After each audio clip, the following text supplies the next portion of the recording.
sekolah-sekolah untuk perlawanan kedua ini. Yang pertama, pihak pencadang dari institusi Saint Joseph, persilakan. Dan pihak pembangkang dari Sekolah Menengah Daniel.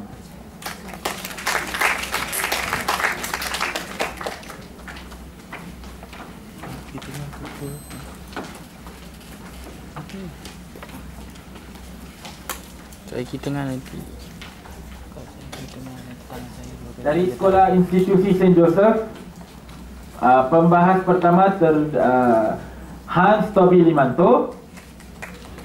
Pembahas kedua Muhammad Nadir Kidran Nazarudin. Pembahas ketiga Muhammad Firas Ardani bin Muhammad Rafi. Pembahas keempat Bernardo Cristianto. Dan pembahas simpanan Ahmad Zaki bin Yazid. Dan dari Sekolah Menengah Daniel diwakili Nurul Faika binti Hashim. Pembahas kedua Muhammad Irfan bin Tahir. Pembahas ketiga Amira binti Ramlan. Pembahas keempat Aidi Rashman bin Haizan. Dan pembahas simpanan Nurul Jana binti Jumari.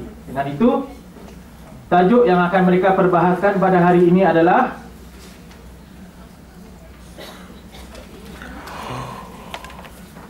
pendidikan seks harus dimulakan di rumah melalui bimbingan ibu bapa, bukan di sekolah. Kita mulakan perbahasan dengan menjemput daripada institusi Saint Joseph Hans Tobi Limanto untuk permulakan perbahasan.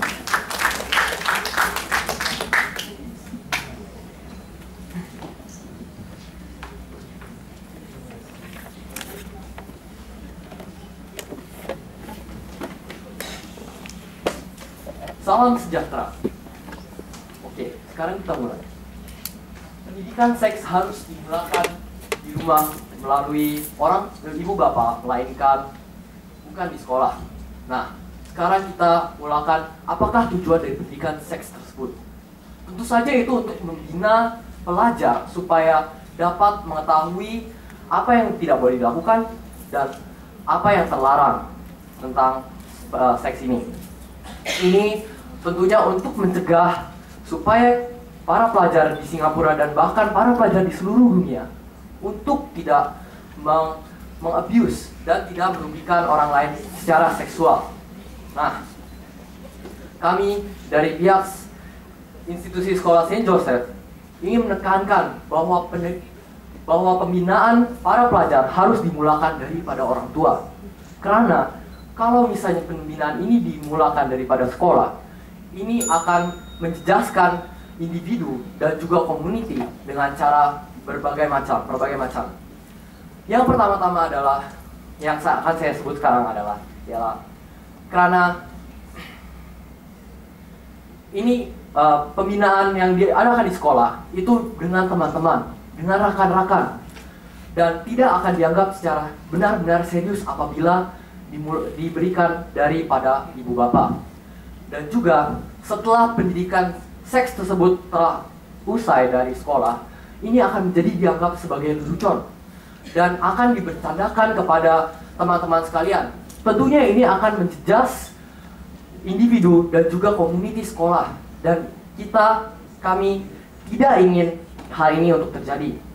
Dan juga selanjutnya saya ingin menekankan tujuan dari seks edukasi ini adalah untuk membina para pelajar, bukan untuk menjejaskan mereka menuju jalan yang salah, destinasi yang salah. Untuk itu, sekian, terima kasih.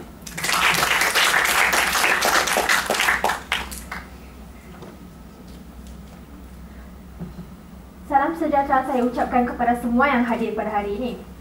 Saya selaku pembangkang pertama ingin membidah dan menafikan dakwaan para pencadang saya. Pendidikan boleh didefinisikan sebagai pengajaran yang dilakukan di rumah oleh ibu bapa ataupun di sekolah oleh pihak sekolah melalui ajaran daripada guru-guru sekolah.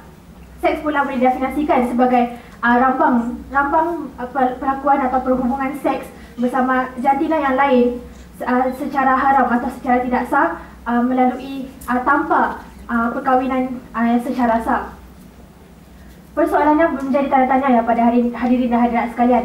Adakah sebenar-benarnya benar pendidikan seks harus dimulakan di rumah melalui bimbingan ibu bapa, tetapi bukanlah di sekolah?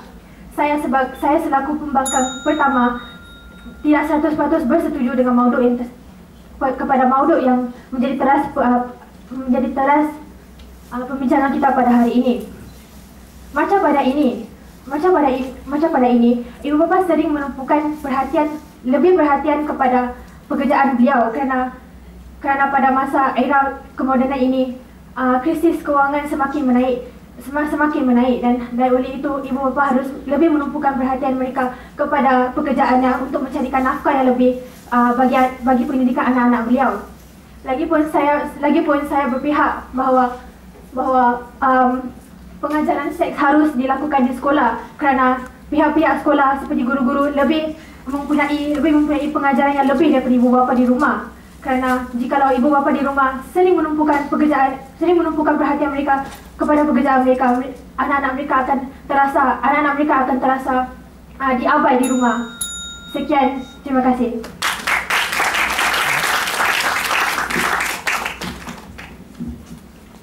Salam sejahtera semuanya.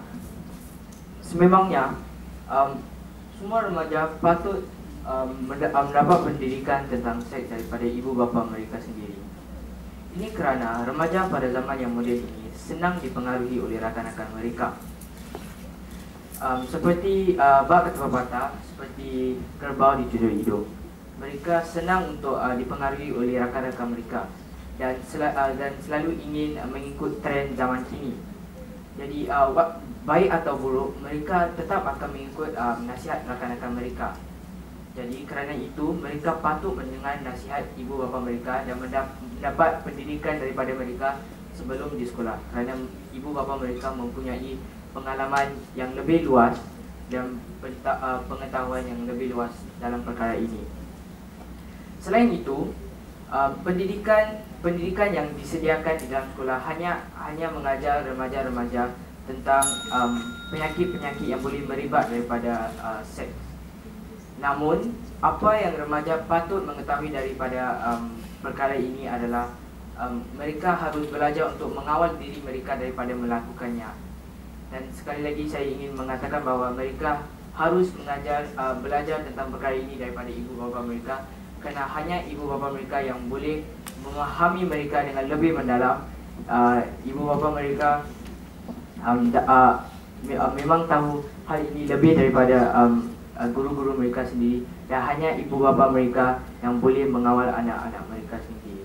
Sekian, terima kasih.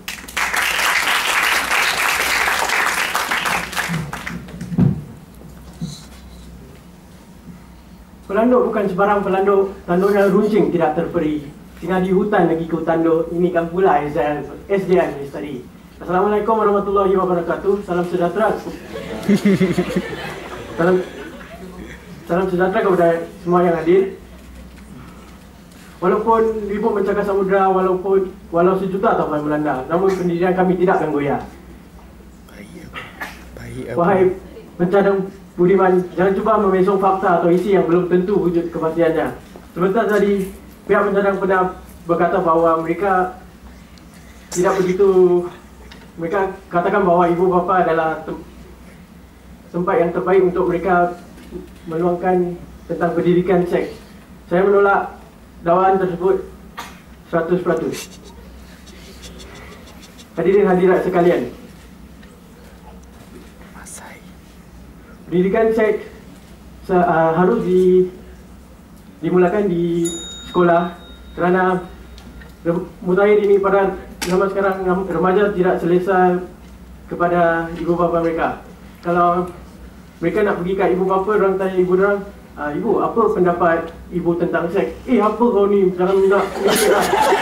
Macam itu.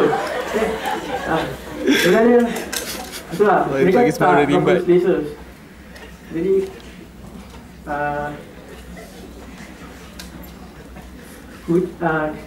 jadi macam ini, mereka akan dapat meluangkan perasaan mereka tentang pendidikan seks di sekolah mana diorang berasa lebih selesa dengan guru-guru mereka.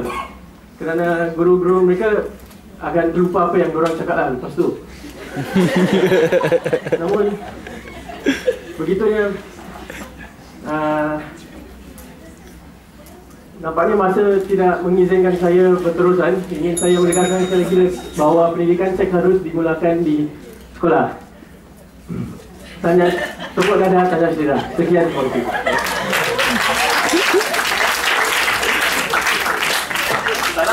Salam sejahtera para warga Dewan yang kami sanjungi, para pengadil yang kami hormati, dan tidak lupa para pembangkang yang kami sayangi. Memang benar, pendidikan seks memang harus dimulakan di dalam rumah dan bukan di sekolah. Seperti yang dikatakan pembangkang tentang ibu bapa tidak selesa tentang pendidikan seks di rumah dengan anak-anak mereka. Namun selesa atau tidak, yang merupakan tanggungjawab mereka sebagai ibu bapa untuk mendidik anak mereka. Jika mereka tidak mendidik anak mereka, anak mereka tidak akan mempelajari apa yang anak mereka tidak akan tahu apa yang benar atau apa yang tidak patut mereka lakukan di luar tentang hal seks ini. Selain itu, pendidikan seks harus dimulakan di sekolah kerana ibu bapa tahu, kerana mereka harus tahu apa yang mereka boleh lakukan berikutan dengan budaya mereka, apa yang tidak boleh mereka dilakukan, apa yang mereka tidak boleh lakukan juga. Seperti contoh, dalam pendidikan seks mereka mengatakan ya okey untuk melakukan seks, kamu hanya harus menggunakan kontraseptif. Tetapi ini tidak benar dalam agama Islam yang mengatakan seks itu tidak boleh dilakukan sebelum perkahwinan. Tetapi apa yang dipelajari dalam pendidikan seks ialah kamu boleh melakukan apa saja apabila kamu menggunakan kontraseptif.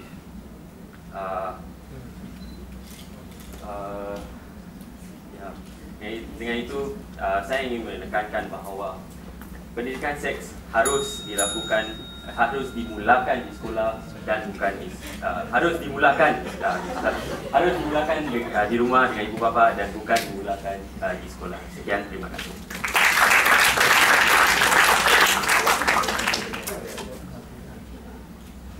Berdirilah saya di sini untuk meneruskan perjuangan saya untuk menolak dakwaan pincang pihak pencadang. Saya menafikan maulud yang mengatakan bahawa pendidikan seks tidak harus dimulakan di rumah tetapi harus dimulakan di sekolah. Tadi pihak pencadang ada mengatakan bahawa ibu bapa ia merupakan tanggungjawab ibu bapa untuk mengajar anak-anak untuk tentang pendidikan seks. Namun di sekolah juga mereka juga terbuka dengan pendidikan seks dari ibu bapa, dari guru-guru di sekolah. Mereka juga ada kelas CME, Civic dan Moral, dan dengan itu mereka juga sekolah juga memegang tanggungjawab yang untuk mengajar anak-anak tentang pendidikan seks. Hujah saya yang pertama ialah anak-anak remaja zaman sekarang tidak meluangkan masa di rumah tetapi meluangkan masa di sekolah. Pelajar-pelajar yang berada di dalam dewan, benarkah pernyataan saya? Kamu harus sampai di sekolah seawal jam 7.30 pagi dan pulang ke rumah selewat jam 7 petang. Kamu juga ada kelas tambahan, kamu juga ada aktiviti co-curricular dan kamu tidak meluangkan lebih masa di rumah. Persoalan saya adalah bagaimanakah ibu bapa harus mengajarkan pendidikan seks pada anak-anak jika mereka tidak mempunyai masa untuk meluangkan masa bersama anak-anak. Anak-anak juga lebih kerap di sekolah kerana mereka ingin meluangkan masa bersama teman-teman. Dan ini kerana mereka meluangkan masa yang lebih di sekolah, mereka tidak bersama ibu bapa mereka di rumah, dan ibu bapa tidak mempunyai masa untuk menerangkan pendidikan seks pada mereka.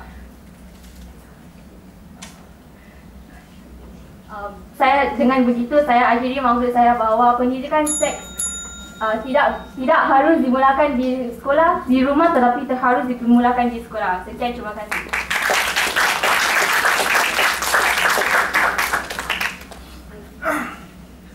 Salam sejahtera. Mungkin kita baca kembali maudhui kita pada hari kali ini.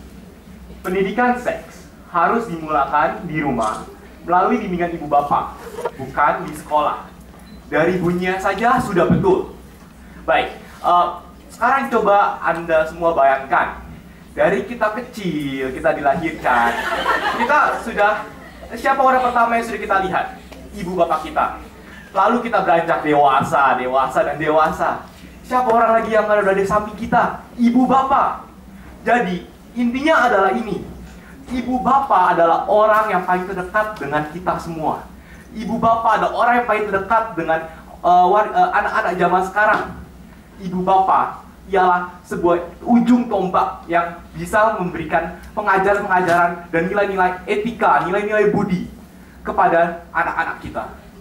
Oleh karena itu, jika kita lihat, jika kita bandingkan ya, antara kedekatan seorang anak dengan kedekatan ibu bapak mereka, dengan kedekatan seorang anak dengan guru-guru mereka di sekolah, tentu saja mereka lebih dekat dengan ibu bapak mereka. Oleh karena itu, saya ingin mengucapkan sekali lagi, anak-anak akan lebih leluasa, lebih enak, lebih selesa untuk meluahkan seluruh perasaan hati mereka dengan ibu bapak mereka. Mereka tidak akan malu-malu untuk bertanya tentang bagaimana seks inilah, seks itulah. Tapi ketika mereka bertemu dengan guru mereka akan malu-malu. Kami akan menegaskan sekali lagi bahwa pendidikan seks harus dimulakan di rumah melalui bimbingan ibu bapak, bukanlah di sekolah. Karena pertama, ibu bapak mereka orang yang paling terdekat dengan anak-anak mereka. Yang kedua, sekolah juga bukan merupakan lingkungan yang paling terbaik untuk memulakan pendidikan seks. Saya tidak bilang sekolah tidak boleh memulakan, tidak perlu, tapi kita harus memulakannya di rumah. Sekian dan terima kasih.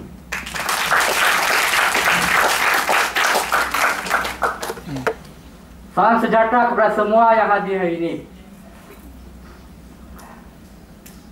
Sebenarnya tadi pihak pencadang telah mengatakan bahawa pendidikan seks dengan ibu bapa membawa manfaat kerana mereka lebih selesa dengan ibu bapa, bukan? Nah, bukankah adakah keselesaan lebih penting daripada pendidikan yang kualiti yang diberikan oleh sekolah tersendiri? Okey. Sebenarnya tadi, sebagai penutup bicara, izinkan saya selaku pihak pembangkang merumuskan segala hujah-hujah pihak kami. Penjelasan pertama telah membuktikan bahawa ibu bapa